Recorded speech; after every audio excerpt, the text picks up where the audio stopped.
A gente olha para a cruz e vê uma história de sacrifício, certo? Mas e se a gente olhasse para esse momento não só com os olhos da fé ou da história, mas com a lente fria e precisa da ciência? É exatamente isso que vamos fazer aqui.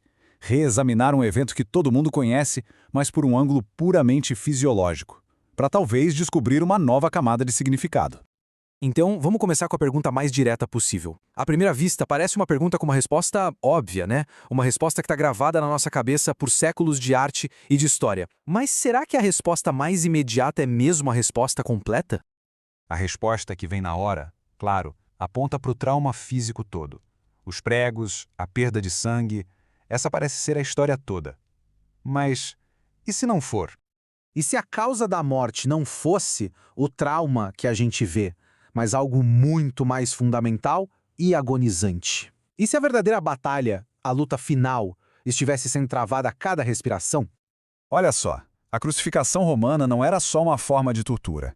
Era uma máquina de morte terrivelmente eficiente.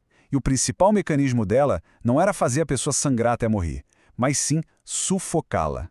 Era uma verdadeira engenharia da dor, projetada para atacar a função mais básica da vida: respirar. A física por trás disso é brutal. É bem simples de entender.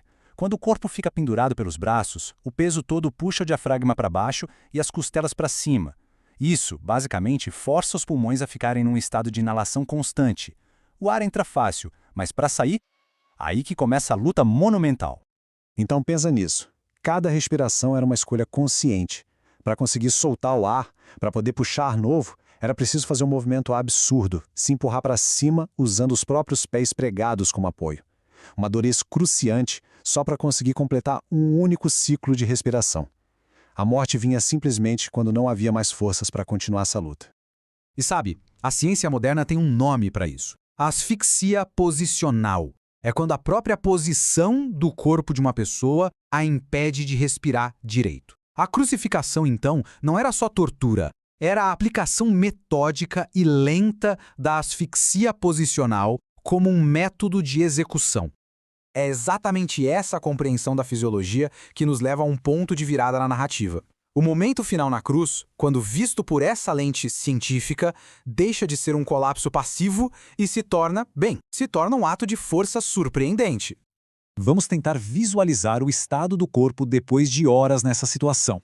O dióxido de carbono, que não consegue ser expelido, começa a envenenar o sangue.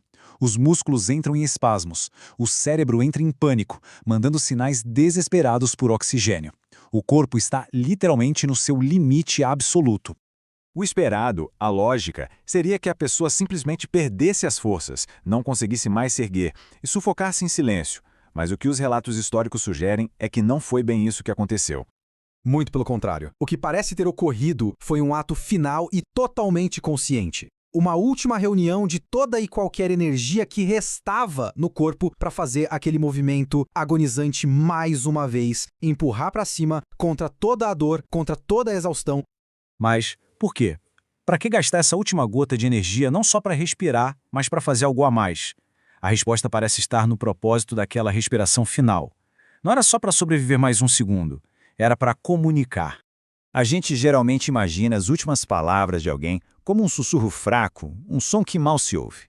Mas, fisiologicamente falando, o murmúrio era tudo o que seria possível sem uma expiração forçada, uma expiração controlada. Está consumado. Essas foram as palavras registradas. Percebe? Não é um lamento, é uma declaração de que algo terminou.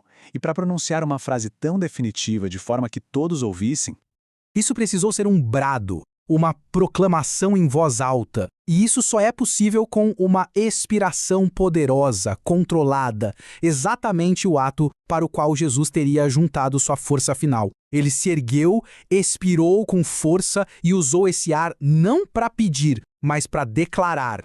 O que essa análise fisiológica toda revela é uma mudança de perspectiva fundamental sobre o que significa se render. A morte na cruz, na verdade, pode ser vista de duas maneiras bem diferentes. E aqui está a diferença crucial. A morte padrão na cruz era passiva. O corpo simplesmente não aguentava mais a luta para respirar. Mas nessa interpretação, a morte se torna um ato ativo. A vida não foi tomada. Ela foi entregue deliberadamente no exato momento daquela proclamação. Em resumo, o último suspiro, o ato físico mais difícil que se podia realizar naquele momento, foi completamente ressignificado. Deixou de ser uma luta desesperada por ar para se tornar a ferramenta de uma declaração final. Missão cumprida. E isso tudo nos deixa com uma pergunta para refletir. Entender a mecânica brutal da morte por crucificação e a fisiologia por trás daquele último grito, será que isso adiciona uma nova camada de significado à história do sacrifício? A ciência, nesse caso, aprofunda ou altera a nossa compreensão do que aconteceu? Fica aí a reflexão.